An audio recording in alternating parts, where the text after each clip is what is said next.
जीवन बहुत कष्टदायक है।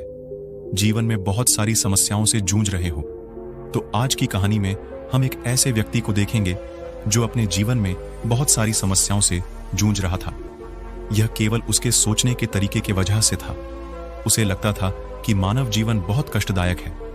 वह सोचता था कि पशु का जीवन इंसानों से बेहतर है क्योंकि उन्हें इतनी समस्याएं झेलनी नहीं पड़ती। हम इंसानों को सदा चिंताएं सताती रहती हैं, वो आनंद से जीवन जीते हैं। तो आइए जानते हैं उसकी सोच बुद्ध ने कैसे बदली और कैसे वह जान गया कि मनुष्य का जीवन ही सबसे कीमती है। लेकिन इससे पहले कि आप कहानी में खो जाएं, वीडियो को लाइक जरूर कर दें। तो चलिए बिना किसी देरी के शुरू करते हैं। दोस्तों, एक व्यक्ति एक मार्ग में बहुत तेजी से आगे बढ़ रहा था। तभी अचानक वह दूसरे व्यक्ति से टकरा गया। इस पर वह दूसरा व्यक्ति क्रोधित होकर कहता है, अरे जानवर हो क्या, तुम्हें दिखाई नहीं देता? एक सांड की तरह लगातार आगे बढ़ते जा रहे हो इस पर। पहला व्यक्ति कहता है, काश आप जो कह रहे हैं वही सत्य होता। लेकिन दुर्भाग्यवश में एक मनुष्य हूं। उस पहले व्यक्ति के मुख से यह सुनकर उस दूसरे व्यक्ति का क्रोध शांति हो गया। वह उस पहले व्यक्ति से कहता है, लगता है तुम बहुत दुखी हो, वरना सौभाग्य की बात को दुर्भाग्य न कहते, क्योंकि एक इंसान का जन्म पाना तो बड़े ही सौभाग्य की बात है। मनुष्य का जीवन बड़ी कठिनाइयों से मिलता है और तुम हो कि एक जानवर होना चाहते हो। तभी वह पहला व्यक्ति कहता है, मित्र, क्या आपने कभी किसी जानवर को आत्महत्या करते हुए देखा है? क्या आपने कभी किसी जानवर को किसी दूसरे जानवर को धोखा देते हुए देखा है? क्या आपने किसी जानवर को अपने अतीत या फिर अपने भविष्य के लिए परेशान होते हुए देखा है? ऐसे में मनुष्य का जीवन भला भाग्य की बात कैसे हो सकती है? इससे अच्छा तो पशुओं का जीवन ही है। हम मनुष्य तो पशुओं से भी गए गुजरे हैं। उस पहले व्यक्ति की यह सारी बातें सुनकर वह दूसरा व्यक्ति कहता है, लगता है तुम बहुत दुखी हो, तुम्हारे जीवन में बहुत बड़ी समस्या आ पड़ी है। यदि ऐसा है तो तुम्हें इसका समाधान महात्मा बुद्ध के पास मिल जाएगा, तो वहां जाओ। तभी पहला व्यक्ति कहता है कि कौन है? क्या कोई साधु है, महात्मा है, ऋषि मुनि है, पंडित है? अगर वह इनमें से है तो इनमें से कोई भी मेरी मदद नहीं कर सकता। मैं ऐसे कई लोगों से मिल चुका हूं और इनके पास मेरी समस्या का कोई समाधान नहीं है। इस पर वह दूसरा व्यक्ति कहता है, वह इनमें से तो नहीं है, लेकिन वह क्या है यह मैं भी नहीं जानता। बस मैं इतना ही जानता हूं कि जो भी उनके पास जाता है उनकी सभी समस्याओं का समाधान वह बड़ी सरलता से कर देते हैं। जो भी उनके पास आता है वह अपने साथ वहीं पर छोड़कर चला आता है। उस दूसरे व्यक्ति की बात सुनकर पहले व्यक्ति को लगा कि उसे भी महात्मा बुद्ध से मिलना चाहिए। उसने उस दूसरे व्यक्ति से कहा, ठीक है भाई, अगर तुम कहते हो तो मैं एक बार उनसे भी मिल लेता हूं, उन्हें भी देख लेता हूं कि आखिर ऐसी क्या बात है जो लोगों की समस्याओं का समाधान बड़ी सरलता से कर देते हैं। इतना कहकर वह व्यक्ति अगले ही दिन महात्मा बुद्ध से मिलने के लिए निकल पड़ा था। 3 दिन की यात्रा करने के बाद आखिरकार वह महात्मा बुद्ध के पास जा पहुंचा। जब वह महात्मा बुद्ध के करीब पहुंचा तो उसने देखा कि महात्मा बुद्ध अपने सभी शिष्यों को उपदेश दे रहे थे। महात्मा बुद्ध कह रहे थे, इस पृथ्वी पर उपस्थित हर किसी का जीवन बहुत कीमती है, परंतु मनुष्य जीवन अनमोल है। इसका उपयोग कर मनुष्य जीवन के उच्चतम शिखर तक पहुंच सकता है और इसी मनुष्य जीवन के कारण हम मनुष्य पशुओं से नीचे भी आ सकते हैं। महात्मा बुद्ध का यह उपदेश समाप्त होते ही वहां पर जो भी लोग बैठे हुए थे वह वहां से चले गए। तभी वह व्यक्ति महात्मा बुद्ध के करीब पहुंचा और वह महात्मा बुद्ध को प्रणाम करके कहता है, हे बुद्ध, आप कहते हैं कि हम मनुष्य का जीवन अनमोल है। आखिर हम मनुष्य के जीवन में ऐसी क्या बात है? हम मनुष्य के जीवन में कीमती जैसा क्या है? हम चिंता करते हैं, परेशान रहते हैं, हम अपने भविष्य के लिए हमेशा चिंतित रहते हैं। ऐसे ही हजारों प्रकार की समस्याएं हम मनुष्य के जीवन में चलती रहती हैं। लेकिन आप क्या जाने, आप तो एक साधु हैं, आपने तो यह सारी चीजें त्याग दी हैं और इसीलिए शायद आप यह सारी बातें बड़ी आसानी से कह सकते हैं। मुझे तो यही लगता है कि मनुष्य का जीवन बहुत ही कठिन है। हमें इसे समाप्त कर लेना चाहिए। आपने कभी किसी पशुओं को देखा है ना, तो वह चिंता करते हैं, ना ही उन्हें किसी तरह की तकलीफ होती है, ना ही वह कोई परेशानी में रहते हैं। वह तो अपना जीवन मौज मस्ती में जीते हैं। ना ही उन्हें अपने भूतकाल की चिंता होती है और ना ही भविष्य की। ना ही वह किसी को धोखा देते हैं और ना ही किसी से शिकायत करते हैं। वह तो बस अपना जीवन जीते रहते हैं। और वहीं पर दूसरी तरफ हम मनुष्य का जीवन ठीक इसका उल्टा है। मुझे तो यही लगता है कि मनुष्य का जीवन पशु के जीवन से भी बदतर है। मनुष्य जीवन एक श्राप है जो हमें मिला है। ऐसे में आपको मनुष्य जीवन में ऐसी क्या विशेषताएं नजर आती हैं जो आप लोगों को झूठ बताते रहते हैं कि हो मनुष्य का जीवन बहुत कीमती है, बहुत मूल्यवान है। इस दौरान महात्मा बुद्ध उस व्यक्ति की सारी बातें ध्यानपूर्वक सुन रहे थे और वह उसकी मनोदशा को समझ रहे थे। आखिर में महात्मा बुद्ध मुस्कुराते हुए उस व्यक्ति से कहते हैं, भंते, तुम अपने जीवन के संघर्षों से भाग रहे हो। यदि तुम संघर्ष करोगे ही नहीं तो जीवन सफल कैसे बनेगा? और जब हम संघर्षों से भागते हैं तो हमारा जीवन दूसरों के अधीन हो जाता है और फिर हमें दूसरों के अनुसार ही चलना पड़ता है। इसलिए हमें अपने जीवन के लिए संघर्ष तो करना ही पड़ता है। महात्मा बुद्ध के मुख से यह सुनकर वह व्यक्ति बहुत अचरज में पड़ गया। उसने तुरंत ही महात्मा बुद्ध को प्रणाम किया, उनके चरणों में जा गिरा और उनसे कहने लगा है, बुद्ध, आपको कैसे पता चला कि मैं अपने जीवन में संघर्षों से भाग रहा हूं, उनसे बचना चाहता हूं? मेरे जीवन में जब भी कोई समस्या खड़ी होती है तो मैं उसका सामना नहीं कर पाता, बल्कि मैं उसे छोड़कर भाग जाना चाहता हूं। आगे महात्मा बुद्ध उस व्यक्ति से कहते हैं, तुम्हें लगता है कि पशुओं का जीवन हमसे लाख गुना अच्छा है, क्योंकि वह अपना जीवन खुद समाप्त नहीं कर सकते, क्योंकि वह किसी को धोखा नहीं देते और ना ही आने वाले भविष्य की चिंता करते हैं। इसका मतलब यह तो नहीं कि पशुओं के जीवन में कोई संघर्ष नहीं है। पशुओं के जीवन में तो जन्म से लेकर मृत्यु तक संघर्ष ही होता है। जब वह छोटे होते हैं तो उनकी जान को खतरा होता है। वे अपनी जान बचाने के लिए संघर्ष करते हैं। जैसे जैसे बड़े होते हैं तो उन्हें अपना पेट भरने के लिए संघर्ष करना पड़ता है। फिर चाहे उनके सामने कोई भी क्यों ना हो, फिर बाहें उनके सामने कितनी भी बड़ी परिस्थितियां क्यों ना हो, वे संघर्ष करने से कभी पीछे नहीं हटते। लेकिन हम मनुष्य छोटे छोटे संघर्षों से डर जाते हैं। अगर हम उन पशुओं की तरह अपने जीवन में संघर्ष करने लगे तो मनुष्य का जीवन अपने आप ही सफल हो जाएगा। इतना संघर्ष अगर एक मनुष्य अपने जीवन में कर ले तो वह जो चाहता है वह कर सकता है, उसे पा सकता है। और जबकि इतना संघर्ष करने के बाद भी वह पशु अपने जीवन में कुछ भी नहीं कर पाता, बल्कि वास्तविकता तो यही है कि बिना संघर्ष के कोई जीवन है ही नहीं। बिना संघर्ष के हमारा जीवन चल ही नहीं सकता। फिर चाहे कोई राजा हो या भिखारी, सबके जीवन में संघर्ष तो है ही। जो भी इन परिस्थितियों के खिलाफ संघर्ष नहीं करता, फिर चाहे वह मानव हो या पशु, उसका नष्ट होना तय है। इस पर वह व्यक्ति कहता है बुद्ध, क्या आप मुझे कोई ऐसी चीज दे सकते हैं जिससे मेरे जीवन के सारे संघर्ष हमेशा हमेशा के लिए मुझसे दूर हो जाए? मेरी सारी चिंताएं, सारी समस्याएं, सारी परेशानियां हमेशा हमेशा के लिए खत्म हो जाएं और मेरा जीवन हमेशा हमेशा के लिए सुखमय बन जाए। उस व्यक्ति की यह बात सुनकर महात्मा बुद्ध एक बार फिर से मुस्कुराने लगे और उस व्यक्ति से कहते हैं, भंते में तुम्हें वह चीज तो नहीं दे सकता, लेकिन हां, मैं तुम्हें वहां तक पहुंचने का रास्ता जरूर बता सकता हूं। यदि तुम वहां तक पहुंचने का संघर्ष कर लो तो तुम वहां तक पहुंच ही जाओगे और तुम्हें वह चीज मिल जाएगी। लेकिन मेरी एक बात और याद रखना कि इसका अर्थ यह भी नहीं है कि इसके बाद से तुम्हारे जीवन में परेशानियां, फिर समस्याएं आनी बंद हो जाएंगी। तुम्हारे जीवन में परेशानियां और समस्याएं तो आती ही रहेंगी, लेकिन उनका प्रभाव तुम पर बहुत कम हो जाएगा। तुम्हारे जीवन में दुख और समस्याएं तो आएंगी, लेकिन वह तुम्हें छू नहीं पाएंगी।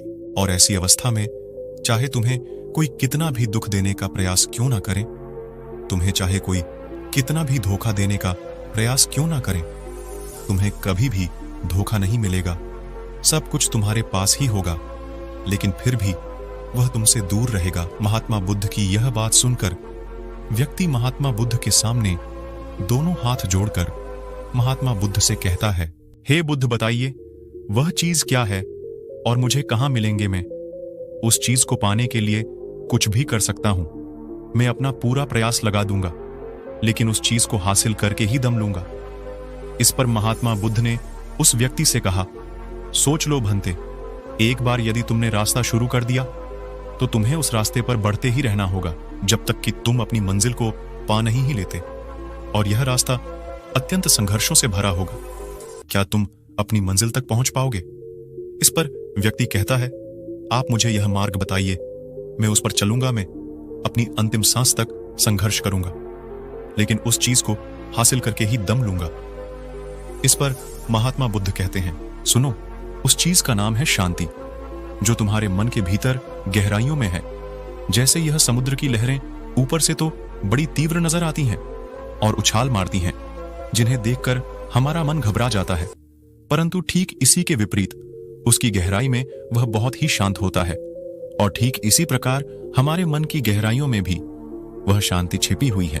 तुम्हें अपने मन की गहराइयों में उस शांति को खोजना होगा, उस शांति के लिए संघर्ष करना होगा। और अगर तुम रास्ते से नहीं भटके तो जैसा मैंने तुम्हें कहा है वह सब तुम्हें मिलेगा जो तुम चाहते हो। महात्मा बुद्ध के मुख से यह सुनकर वह व्यक्ति कहता है, हे तथागत, मैंने तो सोचा था कि आप मुझे कोई ऐसी वस्तु बताएंगे जिसे मैं किसी भी हालत में खोज लूंगा और उसके बाद मेरा जीवन सुखमय बन जाएगा। इस दुनिया में ऐसी कोई चीज नहीं है जिसे खोजा नहीं गया। उसे तो खोजा जा सकता है, लेकिन मैं अपने मन के भीतर कैसे जा सकता हूं? वहां भला कौन सा मार्ग जाता है? वहां भला ऐसी कौन सी सवारी जाती है जिस मार्ग पर मैं चलकर या फिर उस सवारी के द्वारा वहां तक पहुंच सकता हूं? इस पर महात्मा बुद्ध मुस्कुराने लगे और उस व्यक्ति से कहते हैं, भंते पर कोई सवारी नहीं जाती और ना ही वहां पर मनुष्य पैदल जा सकता है। फिर भी वह एक मार्ग है और उस मार्ग पर चलना ही पड़ता है। इस पर वह व्यक्ति कहता है बुद्ध, तो आप मुझे बताइए, मैं उस मार्ग पर चलकर कैसे अपने मन के भीतर की उस शांति को खोज सकता हूं? इस पर महात्मा बुद्ध ने कहा, इस दुनिया में सबसे शक्तिशाली क्या है? इसका जवाब देते हुए वह व्यक्ति कहता है, हे बुद्ध, इस दुनिया में सबसे शक्तिशाली चक्रवर्ती सम्राट है, जिसके पास असीम शक्ति है, जिसके पास सब कुछ है, उसके पास किसी चीज की कोई कमी नहीं। इसके जवाब में महात्मा बुद्ध कहते हैं, नहीं, इस दुनिया में सबसे शक्तिशाली चीज है इच्छा, और यही इच्छा इस दुनिया को चला रही है। जो कोई भी कुछ भी कर रहा है वह उसकी इच्छा का ही परिणाम है। उसका कर्म है सब कुछ उसकी इच्छा के अनुसार ही चल रहा है। जहां तक बात है एक चक्रवर्ती सम्राट की, तो एक इच्छा एक चक्रवर्ती सम्राट को भी धूल में मिटा सकती है, और वहीं पर उसी के विपरीत एक इच्छा एक आम इंसान को भी एक चक्रवर्ती सम्राट बनाने में सक्षम है। इस दुनिया में जो कोई भी है, जहां कहीं भी है, जीस किसी भी परिस्थिति में है, वह उसकी इच्छा के अनुसार ही है, वह उसकी इच्छा का परिणाम ही है। अपनी इच्छा के बल पर मनुष्य इस जीवन में कुछ भी कर सकता है, लेकिन एक वास्तविकता यह भी है कि मनुष्य अपनी इच्छा पर नियंत्रण नहीं कर पाता, जिस कारण उसके जीवन में वह सब भी घटित होता रहता है जिसकी वह चाहत नहीं रखता। हमारे मन की बुरी इच्छाएं हमारी तरफ बुरी चीजों को खींचती हैं, इसलिए इच्छा बहुत सोच समझकर करनी चाहिए। हमें अपने जीवन में क्या चाहिए, यह केवल हम अपनी इच्छा से ही निर्धारित कर सकते हैं। इस पर वह व्यक्ति कहता है, हे बुद्ध, तो क्या मैं अगर यह इच्छा करूं कि मुझे अपने मन की भीतर की शांति मिल जाए, तो क्या वह मुझे मिल जाएंगे तभी? महात्मा बुद्ध कहते हैं, भंते, इस दुनिया में सबसे शक्तिशाली इच्छा अवश्य ही है, परंतु फिर भी मनुष्य ना जाने अपने जीवन में तरह तरह की इच्छाएं पालता है, लेकिन वह सारी इच्छाएं उसकी पूर्ण नहीं हो पाती हैं, क्योंकि उस इच्छा को पूरा करने के लिए एक और चीज की आवश्यकता पड़ती है, और वह एक चीज की कमी मनुष्य के जीवन में हमेशा बनी रहती है। क्या तुम उसके बारे में जानते हो? इस पर वह व्यक्ति कहता है, नहीं बुद्ध, मैं नहीं जानता वह क्या चीज है। तभी महात्मा बुद्ध कहते हैं, भंते, संकल्प। संकल्प के बिना इच्छा व्यर्थ है। संकल्प के बिना तुम चाहे कितनी भी बड़ी इच्छा क्यों ना कर लो, लेकिन वह कभी पूरी नहीं हो सकती। संकल्प जितना मजबूत होगा, तुम्हारी इच्छा भी पूरी होने की संभावना उतनी ही अधिक होगी। और संकल्प जितना कमजोर होगा, तुम्हारी इच्छा भी उतनी ही कमजोर होगी। इस पर वह व्यक्ति महात्मा बुद्ध से कहता है, हे बुद्ध, तो इसका अर्थ यह हुआ कि यदि मुझे शांति पाने की इच्छा है और मैं इसे पाने के लिए दृढ़ संकल्प करूं, तो क्या मुझे वह शांति मिल जाएगी? तभी महात्मा बुद्ध कहते हैं, भंते संकल्प भले ही इच्छा को शक्ति प्रदान करता है, परंतु इच्छा और दृढ़ संकल्प होने के बाद भी व्यक्ति अपने मंजिल तक पहुंच नहीं पाता, क्योंकि वह राह में भटक जाता है और फिर थककर वह अपने संकल्प को त्याग देता है और अपनी इच्छाओं को छोड़ देता है। क्या तुम जानते हो ऐसा क्यों होता है? इस पर वह व्यक्ति कहता है, बुद्ध, मुझे नहीं पता। तभी महात्मा बुद्ध कहते हैं, क्योंकि किसी भी मार्ग पर चलने के लिए उस मार्ग के ज्ञान का होना बहुत आवश्यक है, और यह ज्ञान हमें उस मार्ग पर चलकर ही मिल सकता है, न कि केवल बैठकर सोचने से। और जब हम उस मार्ग पर चलते हैं तो हमें छोटी मोटी दिक्कतें, समस्याएं, परेशानियां आती ही रहती हैं, और हम उन छोटी छोटी समस्याओं में फंस कर रह जाते हैं और हमारा संकल्प टूट जाता है। हमारी इच्छा उन छोटी छोटी समस्याओं के सामने कमजोर पड़ जाती है और हम उन समस्याओं के सामने घुटने टेक देते हैं, हार मान लेते हैं, और हमारा पूरा का पूरा जीवन फिर उन्हीं समस्याओं के इर्द गिर्द घूमता रह जाता है और हमारा पूरा जीवन वहीं पर समाप्त हो जाता है। इस पर व्यक्ति कहता है, हे बुद्ध, मैं आपकी बातों को समझने का बहुत प्रयास कर रहा हूं, लेकिन मुझे आपकी सारी बातें समझ नहीं आ रही। कृपया करके आप मुझे साफ और स्पष्ट तौर पर समझाने का प्रयास करें।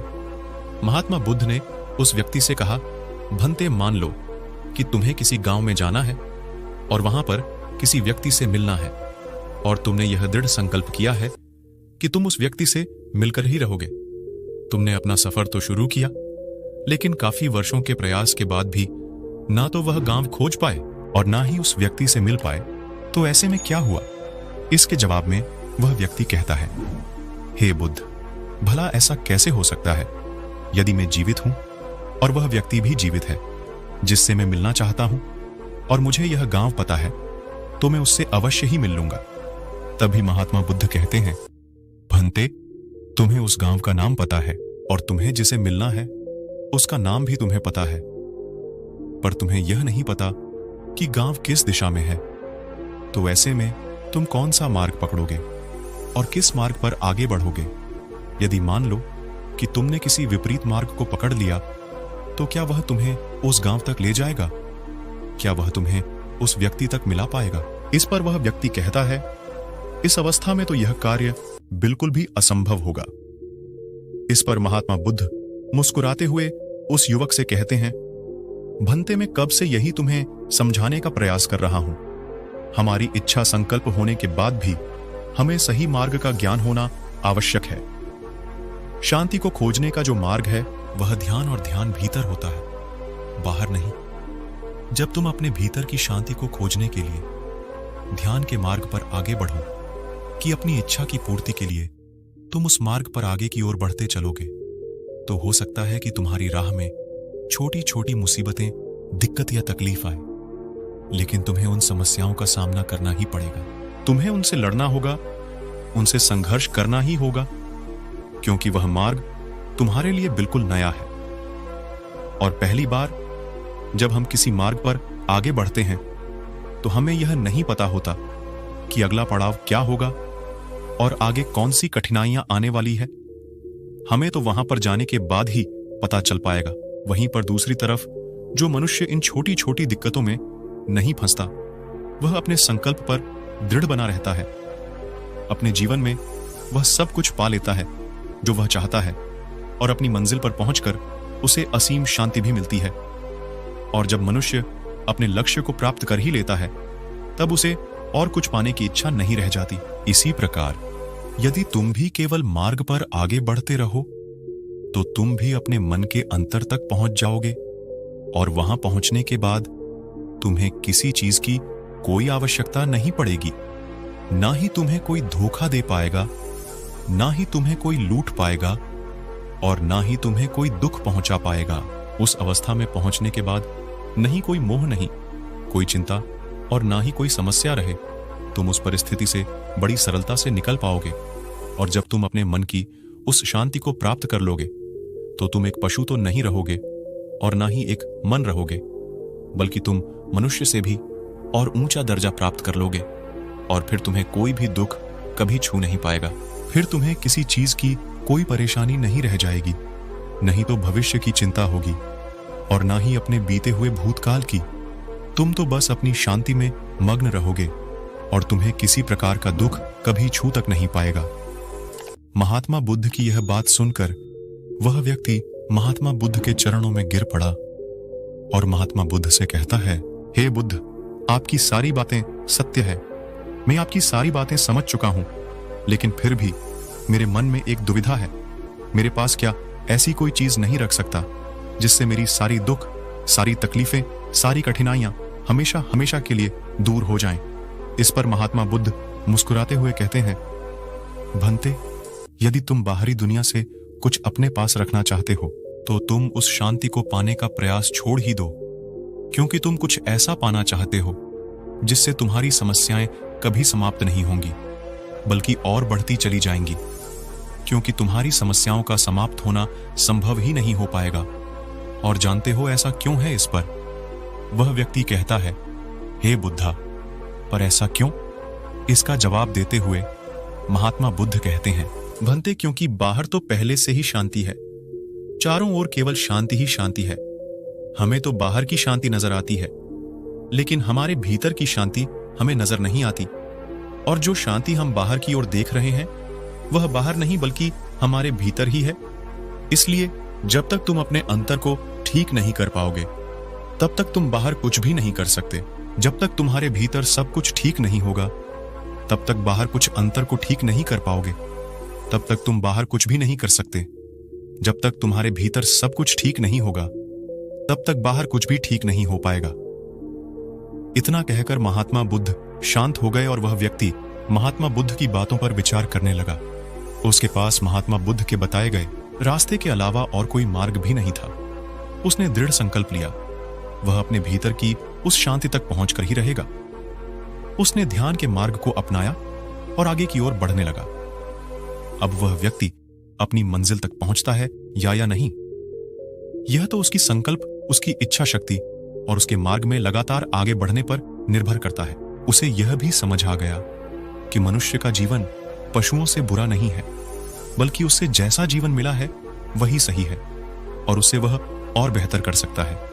दोस्तों, आपने आज के इस वीडियो से क्या सीखा वह मुझे आप कमेंट में बता सकते हैं।